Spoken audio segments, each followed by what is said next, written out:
आया ही पैदा हुआ है, बाहर इसको कोई नहीं पढ़ा सकता।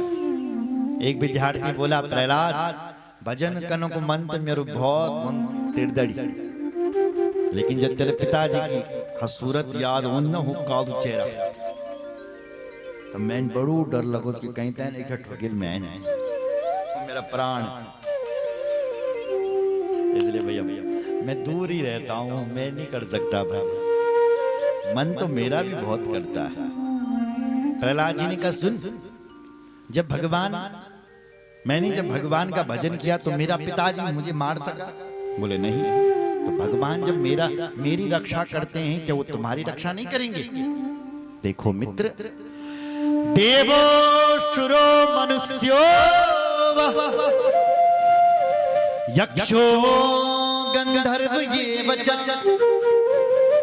भजन मुकुंद चरण स्वस्ति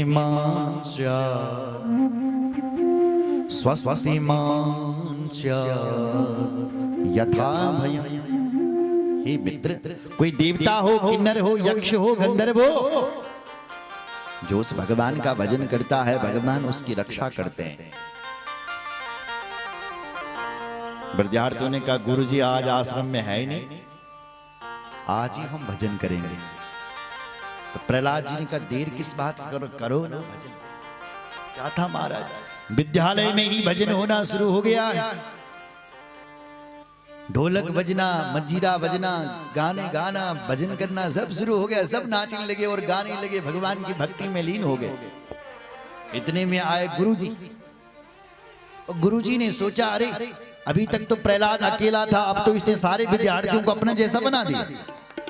अरे कहीं मैं भी ना चले जाऊं और मैं भी इन्हीं के बीच नाचने ना लग जाऊं, क्योंकि मन का कोई भरोसा नहीं साहब। ये मन बहुत दुष्ट है, बहुत पापी है, कभी भी बदल जाता है। देखो गुरुजी कह रहे हैं, इसलिए मन का कोई भरोसा, इसलिए मैं जाता ही नहीं हूं आश्रम में। गुरुजी आश्रम भी नहीं गए, बाहर से ही निकल गया, बाहर गली से ही बाहर, और सीधे हिरण्यकश्यपु के पास पहुंचा। हिरण्यकश्यपु से कहा, हे महाराज, अभी तक आपका बेटा अकेला था, फिर बोला अब उसने सारे विद्यार्थियों को अपने जैसा बना दिया। हिरण्यकश्यपु ने सुना, भयंकर क्रोध, कोपावेश चला गात्रा पुत्रम हंतुम मनोदधि। कोप के कारण, क्रोध के कारण उसका शरीर कांपने लग गया। महाराज कहने लगा, मैं अपने पुत्र को जिंदा नहीं छोड़ूंगा,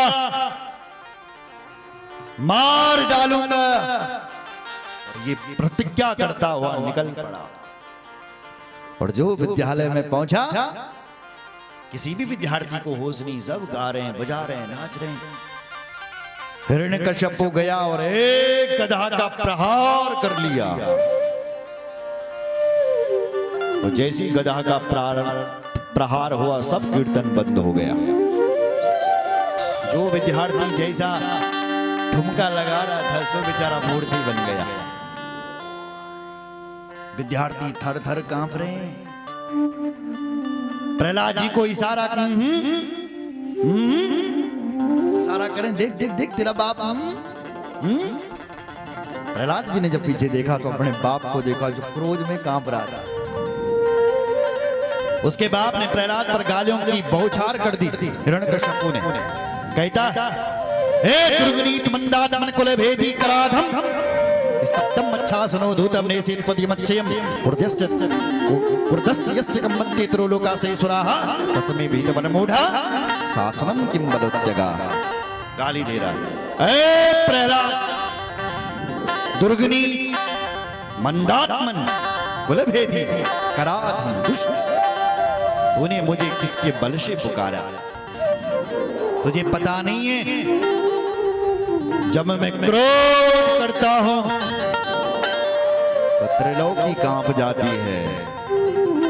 ऐसा कोई नहीं है जो मेरा क्रोध का सामना कर सके। हे दुष्ट प्रहलाद, तूने मुझे किसके बल से चुनौती दे रहा है? अपने बाप को चुनौती दे रहा है ना? किसके बल से? किसके बल से तूने मुझे पुकारा? क्योंकि ब्रह्मा जी ने मुझे अमृत को प्रदान कर रखा है, ब्रह्मा जी ने मुझे बहुत सारे वरदान दे रखे हैं, लेकिन तूने मुझे किसके बल से पुकारा है? प्रहलाद जी ने निर्भीक होकर के जवाब दिया, पिताजी न केवलम में भवतश्चराज सवै बलम बलिनाम चा परेसा परे बरे मिस्तिर जंग माये ब्रह्मादयो ये ब्रह्मादयो ये वशम प्रणीता। हे पिताजी, आपको ब्रह्मा जी के वरदानों का घमंड है। मेरे भगवान तो वो हैं जो ब्रह्मा को भी वरदान देने वाले हैं। वो मेरे भगवान। क्रोध में हिरण्यकश्यप बोल पड़ा, तेरा भगवान यदि सबको बल और पराक्रम देता है तो ये बता तेरा भगवान रहता किधर है। प्रहलाद जी ने कहा, पिताजी कैसी बात करते हो, वो रहता क्या, वो तो हर जगह है। ईशावास्यमिदं सर्वम, तो हर जगह है ना पिताजी। हरि व्यापक सर्वत्र समान, वो तो सर्वत्र है। जैसे कण-कण के जैसे दूध के कण-कण में घी छिप करके रहता है, ऐसे वो भगवान भी जगत के कण-कण में छिपा हुआ है। जिस दूध को जमा करके मंथन करोगे उसी से घी प्रकट हो जाएगा। उसी प्रकार जहां आपने जगत में उसकी उपासना की वहीं से वो भगवान प्रकट हो जाएगा। जैसे लकड़ी के कण-कण में आग छिपी हुई रहती है, जिस लकड़ी को जलाओगे उसी से अग्नि प्रकट हो जाएगी। उसी प्रकार इस जगत के कण-कण में भी वो जगदीश्वर छिप रखा है, जहां से बुलाओगे वो वहीं से आएगा। पिताजी क्यों टेंशन करते हो। हिरण्यकश्यप बोला, तेरा भगवान यदि सब हर जगह है, क्या तेरा भगवान इस खंबे में है? वासो यदि स सर्वत्र कस्मान् स्तंभे न दृश्यते।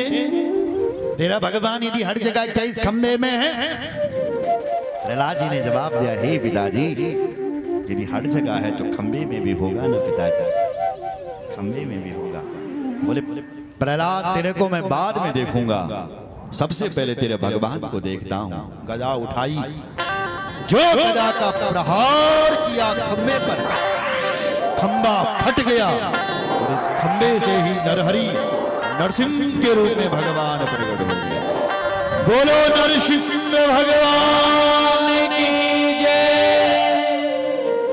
गणगणगणानो खंब फाटो चरचरानो निकसो निरनाहर को रूपति भयानक है। गगन गणगणावे जसनजीव लप लपावे चितवन सरोज मां अंग जात शखानो है।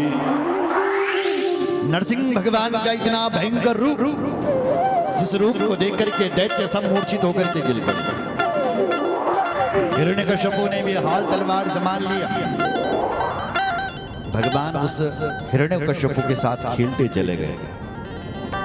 कैसे खेले? जैसे पक्षीराज गरुड़ किसी छोटे मोटे सर्पों के साथ खेलता है। अब बताओ, गरुड़ जी के लिए सांप क्या चीज है? 1 मिनट में रख ले अंदर, फिर भी गरुड़ उन सर्पों के साथ खेलता है। उसी प्रकार से भगवान मध्यरात्रि 12 बजे से प्रकट, 12 बजे दिन भगवान नरसिंह प्रकट हुए और शाम तक उसके साथ खेलते रहे।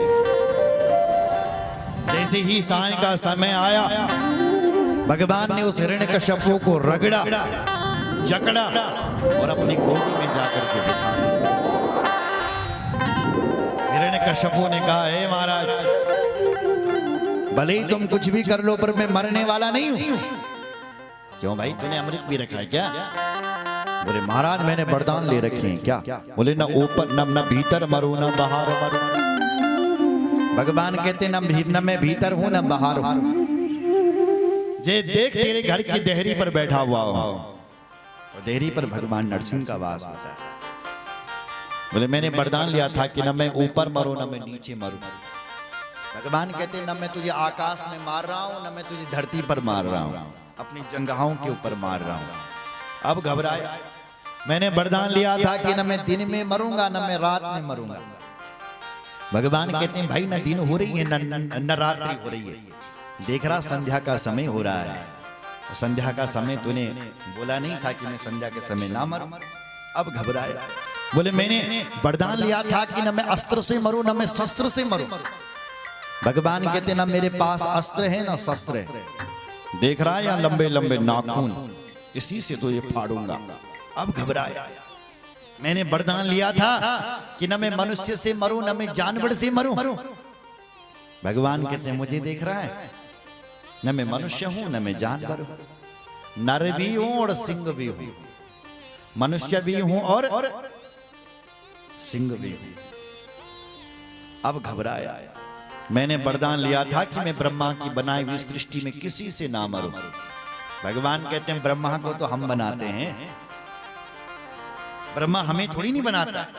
देखो भाई सुनो, इस कलयुग की आयु है 4,32,000 वर्ष, इसे दुगना कर दो तो द्वापर